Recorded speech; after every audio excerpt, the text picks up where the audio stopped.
29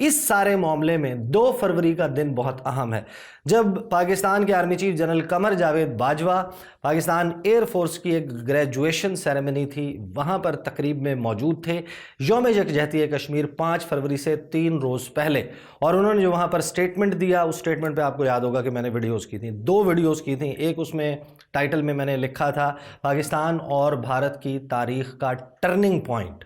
inverted commas میں لکھا گیا تھا کہ کس طریقے سے یہ سٹیٹمنٹ جنرل باجوہ کا پاکستان اور بھارت کی تاریخ میں ٹرننگ پوائنٹ ثابت ہو سکتا ہے۔ اور اس سٹیٹمنٹ میں جنرل قمر جاوید باجوہ نے بھارت کے ساتھ جو ہے وہ بات چیت کرنے کا، مذاکرات کا اندیا دیا تھا۔ سٹیٹمنٹ کیا تھا ایگزیکٹلی، میں آپ کو کوئکلی ریڈ آؤٹ کر دیتا ہوں 2 فروری کو جو گریجویشن سیریمنی تھی وہاں پر، اور یہ اس سٹیٹمنٹ میں انہوں نے واضح کر دیا تھا کہ امن یا جنگ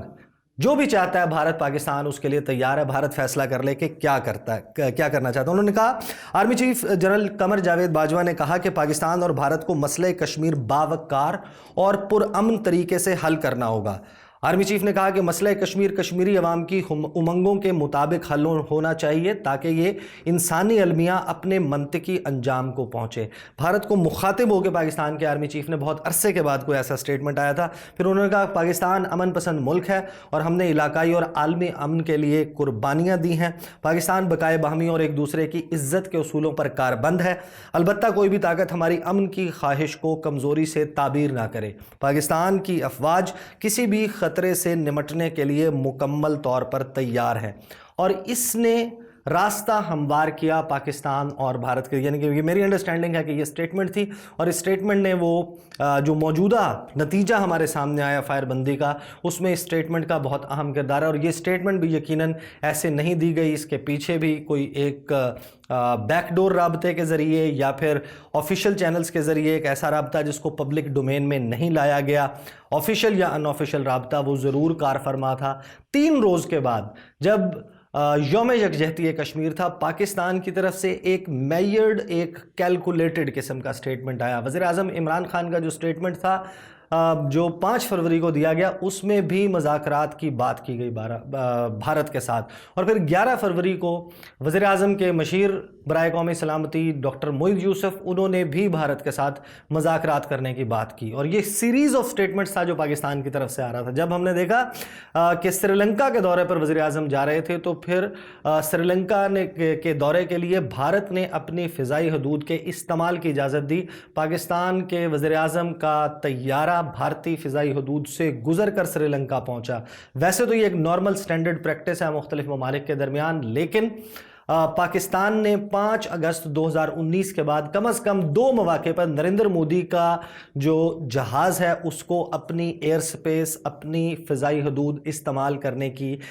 جو ریکویسٹ تھی بھارت کی طرف سے، اس کو ٹرن ڈاؤن کر دیا تھا، اس لیے یہ بہت امپورٹنٹ ہے۔ پھر آپ کو یاد ہوگا کہ میں نے جو ایک ویڈیو ابھی کچھ وقت پہلے گزشتہ روز ویڈیو کی ہے انس ملک کے ساتھ جو کولمبو میں موجود ہیں، اس میں بھی ہم نے بات کی کہ وزیر اعظم عمران خان نے 2 میسیجز دیے ہیں پاکستان اور بھارت پاکستان کی جانب سے بھارت کے لیے، اور وہ اس سٹیٹمنٹ میں موجود ہیں جو جوائنٹ سٹیٹمنٹ سری لنکا کے ساتھ جاری کیا گیا۔ 21 نکاتی سٹیٹمنٹ تھا، اس میں 2 باتیں، ایک سارک میں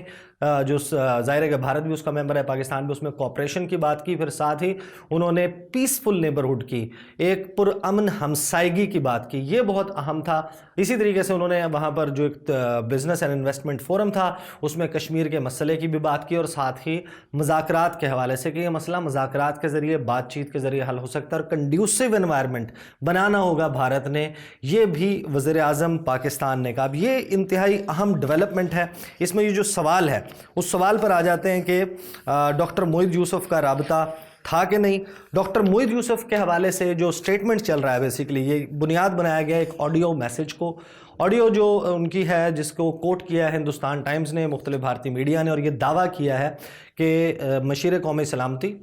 دونوں جانب سے اجیت دوول اور ڈاکٹر موئید یوسف یہ آپس میں رابطے میں تھے۔ میں آپ کو بتا دیتا ہوں وہ جو آڈیو سٹیٹمنٹ ہے ان کا وہ چل کیا رہا ہے، جس میں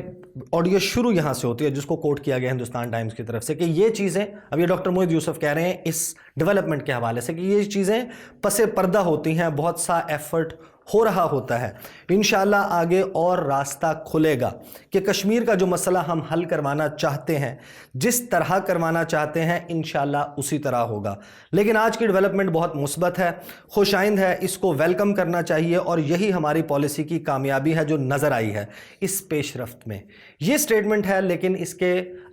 بنیاد پر جب یہ دعویٰ کیا گیا کہ یہ ایک رابطہ جو ہے وہ موجود تھا موئید یوسف اور اجیت دوول کے درمیان، اس کے بعد موئید یوسف نے اپنے ٹویٹر کے اوپر جا کے اس کو کمپلیٹلی ریجیکٹ کیا، ڈینائی کیا کہ اس میں کوئی حقیقت نہیں ہے۔ پاکستان اور بھارت کے درمیان آفیشیل جو ہے سطح کے اوپر رابطہ ہوا، اور اس میں یہ طے ہوا ہے ڈی جی ایم اوز کے رابطے میں کہ یہ معاملہ جو ہے وہ line of control per fire بندی جو ہے اس کو ایگری کر لیا جائے۔ ایک بات تو طے ہے کہ ظاہر ہے کہ یہ سارے معاملات صرف ڈی جی ایم او کی کال میں نہیں ہوئے، اس سے پہلے بہت ساری چیزیں چل رہی تھیں جو پبلک ڈومین میں نہیں تھیں۔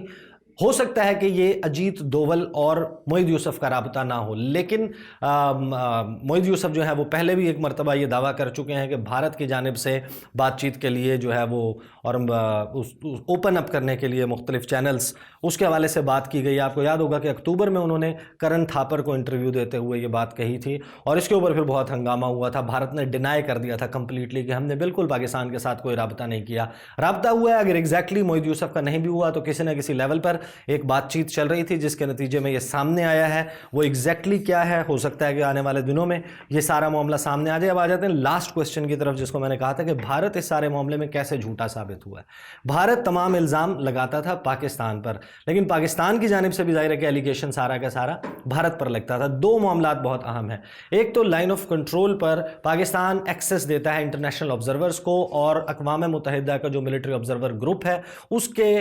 جو مبصرین ہیں ان کو اجازت دیتا ہے لائن آف کنٹرول تک آنے کی، جبکہ بھارت کی جانب سے ایسی اجازت نہیں دی جاتی۔ اس کا مطلب ہے کہ پاکستان نے اپنی طرف سے یہ سارا معاملہ اوپن رکھا ہوا ہے۔ انڈین آرمی چیف کی 15 جنوری کی سٹیٹمنٹ کو دوبارہ ریفر بیک کریں جو انہوں نے انڈین آرمی ڈے پر دی تھی، جس میں انہوں نے یہ دعویٰ کیا تھا کہ 300 آتنک وادی لائن آف کنٹرول سے دوسری طرف موجود ہیں انفلٹریٹ کرنے کے لیے، ڈرونز پر اسلحہ سپلائی ہو رہا ہے۔ تو اس کا مطلب یہ ہے کہ بھارت نے پاکستان کے ساتھ کس طریقے سے فائر بندی کا معاہدہ کر لیا اگر پاکستان پر یہ ایلیگیشن ہے۔ پاکستان کا تو ایلیگیشن صرف یہ تھا کہ آپ ہم پر فائر کھولتے ہیں، ہم جواب میں فائر کرتے ہیں۔ پاکستان نے اس قسم کی کبھی سٹیٹمنٹ نہیں دی کہ وہاں سے انفلٹریشن ہوتی ہے،